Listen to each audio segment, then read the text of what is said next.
The galaxy, as advanced as it was, had one glaring flaw. It took itself far too seriously. Here was a collection of species so evolved, so intelligent, that they had perfected the art of overcomplicating everything. Need to resolve a territorial dispute? A 300-page treaty would do, complete with holographic appendices and footnotes, so tiny you'd need a magnifying glass the size of a star to read them. Naming a newly discovered planet?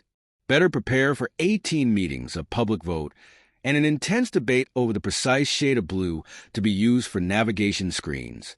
The answer, of course, was cerulean, but only after months of heated arguments and at least one plasma sword duel. For millennia, the galaxy operated under the belief that its most advanced species were logical, efficient, and above all, superior. These beings could survive in acidic oceans, endure temperatures hotter than suns, and bend space-time like it was clay. They prided themselves on resilience, adaptability, and the ability to solve complex problems with cold precision. And then humans arrived. Those hairless apes from the pale blue that called Earth were not what the galaxy had expected. In a universe filled with creatures that could breathe methane or survive the vacuum of space, humans were shockingly average. They couldn't withstand extreme conditions without assistance, aged quickly, and had an inconvenient tendency to get emotional at the worst possible moments. To the galaxy's elder species, humans were the intergalactic equivalent of wet tissue paper wrapped in optimism. Naturally, they were nicknamed glasslings, fragile, brittle, easily shattered. Of course, the species tried to be polite about it. When humans were first invited to join the Galactic Confederation, the elder races smiled, or whatever their species' equivalent of smiling was, and made an effort to include them in discussions. But behind closed doors, the jokes flew fast and hard. Did you hear about the human who got sunburned on a Class M planet? Tragic. They were outside for 5 minutes.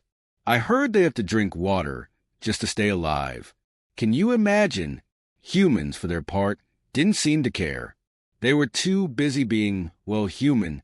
They threw themselves into galactic politics with the same reckless enthusiasm they used for everything else, from inventing nuclear power to deep-frying food. They argued passionately about things most species considered trivial, like the proper thickness of spaceship walls, or why the chairs in council chambers were so uncomfortable. They were particularly vocal about the chairs, and they had an uncanny knack for turning even the most serious situations into a joke. The other species didn't know what to do with them. Here were beings who laughed in the face of danger, literally. They treated survival as a challenge to be conquered rather than a given. They were emotional, unpredictable, and prone to impulsive decisions that often defied logic. In short, humans were a mess, and yet they had a strange way of getting results. Take the mining colony on the volcanic planet of Zar 7, for example. Zar 7 was not for the faint of heart. The planet was a hell's cape of molten lava, toxic gases, and temperatures so extreme that even the toughest species hesitated to set foot on it. But it was also rich in valuable minerals, which meant someone had to mine it. That someone was a mix of alien workers, overseen by engineers and bureaucrats who preferred to monitor operations from the safety of orbiting stations. The colony itself was a sprawling complex of reinforced structures and automated machinery, designed to withstand the planet's hostile conditions, until it didn't. It started, as these things often do, with a minor malfunction. A reactor in one of the processing facilities overheated, triggering alarms and a cascade of system failures. Within minutes, the situation escalated into a full-blown crisis. Flames erupted. The heat began to warp even the reinforced walls. Toxic fumes filled the air, and the ground cracked under the strain. The aliens on site responded swiftly and methodically. Emergency evacuation protocols were activated. Workers streamed out in an orderly fashion. Rescue ships were summoned, and the colony's AI calculated the damage. Everything was going according to plan, until someone noticed a missing child. No one was sure how the child had been left behind. Perhaps they had wandered off while caretakers were distracted, or maybe they had been overlooked in the chaos. Either way, They were now trapped inside the burning facility with no way to escape. The aliens, pragmatic as always, hesitated. The facility was a death trap, and the odds of survival were slim. Risking more lives to save one child was illogical, especially when, as one bureaucrat put it, the child's survival chances were statistically insignificant, and so the child was written off. The narrator, that's me by the way, would love to say this decision was met with outrage or dissent, but no. The aliens accepted it with the same cold logic they applied to everything. Sacrifices had to be made. It was unfortunate but necessary. The evacuation continued. Then, of course, the humans got involved. A joint task force of humans and aliens had been stationed on a nearby moon, conducting routine drills and generally trying not to irritate each other. When the distress call from Czar 7 came through, the humans reacted with their usual level of subtlety, which is to say, none at all. "What's the situation?" one human asked, already suiting up. "Reactor meltdown. Full evacuation in progress," an alien replied. "Casualties are minimal. However, one child remains inside the danger zone. Probability of survival is—" "Cool, got it," the human interrupted. "Who's going in?" The alien stared. "Going in?" one repeated. "No one is going in. The area is too dangerous. The logical course of action is to—" Yeah, logic. "Love that for you," the human said, already grabbing their gear. "I'll handle it." The aliens protested, of course. They explained in excruciating detail why entering the burning facility was a terrible idea. They cited statistics, probabilities, and structural integrity. They pointed out that humans were, by their own admission, a fragile species. The odds of survival were practically zero. The humans shrugged. "I like a challenge." And with that, they were off. The aliens watched in stunned disbelief as the human marched toward the facility, seemingly unfazed by the danger. One alien muttered, "They're insane." Another replied, "Yes, but statistically, they're always insane." And the narrator? Well, I might just agree.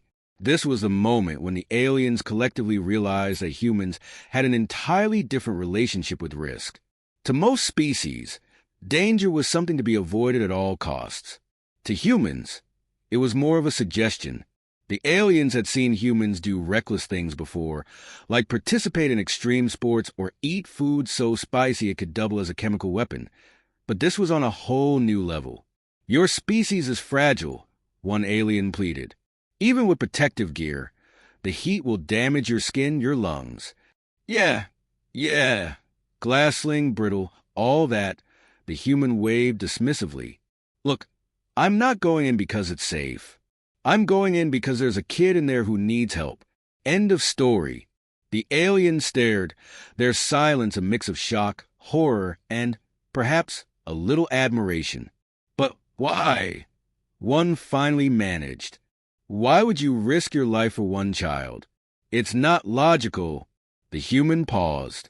"Honestly, I don't have a good answer. It's just what we do." And that answer, more than anything, terrified them. "At least let us monitor your vitals." "Sure, knock yourselves out," the human said, striding toward the facility. "But fair warning, my heart rate's probably going to look a little crazy." "That's normal for us." The aliens watched as the human disappeared into the flames, their figures swallowed by thick, acrid smoke. For a moment, the only sounds were the distant roar of the burning facility and the frantic beeping of equipment monitoring the reactor's status. "Well," one alien said after a long pause, "they're dead." "Not yet," another replied, eyes locked on the human's vitals displayed on the screen. "But soon." The human's heart rate spiked wildly, far beyond what any alien species would consider survivable. Their oxygen levels fluctuated as their suits struggled to filter out the toxic fumes. And yet they kept moving. "Insanity," one alien muttered. "This is pure insanity." "Perhaps," another conceded. "But if they succeed..." They won't. If they do, the second alien continued undeterred, it will change everything. The first alien snorted, a guttural clicking sound, the equivalent of rolling their eyes. One act of recklessness won't change the galaxy's view of humans. The second alien didn't respond. Instead, they stared at the screen, watching as the human's vitals flickered and dipped, but refused to flatline. Against all logic, the fragile glassling was still alive. Inside the facility, the human was beginning to have second thoughts. "Okay," they muttered, weaving through flames. This might have been a bad idea. Heat seared through their suit. Sweat poured down their face. Every breath felt like inhaling molten glass. The ground beneath their boots glowed red-hot, and the air reeked of burning metal and vaporized chemicals. "All right, kid," they called through their calm, voice muffled by the helmet. "Where are you?" Silence. No response. The child was likely too scared or too injured to answer. The human scanned the area, eyes darting between the flickering flames and collapsing walls. Every second counted, but the facility was a labyrinth, every corridor more treacherous than the last. "Come on," the human muttered, frustration laced with determination. "You've got to be here somewhere." A warning beep sounded on their wrist display. The suit was nearing its maximum temperature tolerance. They ignored it. No time to worry about tolerances. No time to worry about personal safety. There was a child in here, and they weren't leaving without them. Outside, the aliens watched in horrified fascination. The humans' vitals were a chaotic mess of spikes and dips. Oxygen reserves were dwindling at an alarming rate. "They should be dead already," one alien murmured, voice thick with disbelief. "I don't understand," another whispered. "How are they still alive?" "Stubbornness," a third answered simply. "And adrenaline and insanity. Mostly insanity."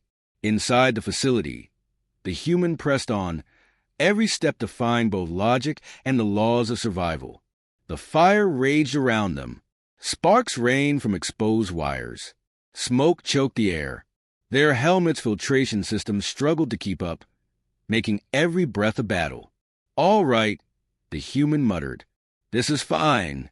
Totally fine. Just a little fire. Nothing I can't handle." A pipe overhead burst, releasing a jet of scalding steam. The human flinched, swore under their breath, and kept moving. Outside, an alien was pacing frantically, carving a trench into the floor with their anxious footsteps. "Their body temperature is rising too quickly," they said, pointing at the screen. "If this continues, their internal organs will." "They know the risks," another interrupted, though their voice betrayed similar panic. "Humans always do." "It's not just the heat," the first alien insisted. "Their oxygen levels are depleting rapidly. They should retreat while they still." "They're not retreating," a third alien said, resigned. "You know that." The first alien made a sound somewhere between a sigh and a groan. "It's not logical." "No," the third agreed, "but it's very human." Inside, the human was starting to agree. This wasn't logical. In fact, it was a terrible idea. But they weren't turning back. Not when they were so close. "All right, kid," they muttered, stepping over smoldering debris. "Where are you?" They activated their thermal scanner. It flickered wildly, struggling in the extreme heat. No useful data. Of course, the human let out a bitter laugh. Because why would the fancy tech work when you actually need it? They pressed forward. Their boots crunched over shattered glass and charred metal. Every step felt heavier, as if the fire itself was trying to drag them down. The air thickened, heat seeping through their suit, baking their skin. Then, a faint sound, a whimper. The human froze, heart pounding. They turned, scanning the wreckage. And there, half buried beneath a twisted metal beam, was a child. Small, much smaller than expected. Iridescent blue skin shimmered under the firelight. Wide, terrified eyes locking onto the humans. "Hey there, kid," the human said, voice softening. "Looks like you've had a rough day." The child didn't respond. They were too busy gasping for air, tiny chest heaving with panic breaths. The human crouched, ignoring the way their knees screamed against the heat. "All right, let's get you out of here." They gripped the beam. Even through their gloves, it was scorching. Pain shot up their arms, but they didn't let go. They braced themselves, heaved. The beam barely shifted. The human gritted their teeth, sweat pouring down their face. Their suit's temperature alarm screeched. Yeah, I get it." They muttered through clenched teeth. "It's hot. Thanks for the update." They adjusted their grip, pushed harder, muscles screaming, suit blaring warnings, skin blistering beneath the fabric. But the beam moved. Enough. The human lunged, yanking the child free and cradling them close. "Gotcha," they breathed. "You're safe now." The child clung to them, tiny hands gripping the human's suit with surprising strength. Wide, fearful eyes searched their face. "Don't worry," the human said, voice steady despite everything. "I've got you." Behind them, the facility groaned, the structure on the verge of collapse. The human took a deep breath, adjusted their grip on the child, and ran. They weren't stopping now.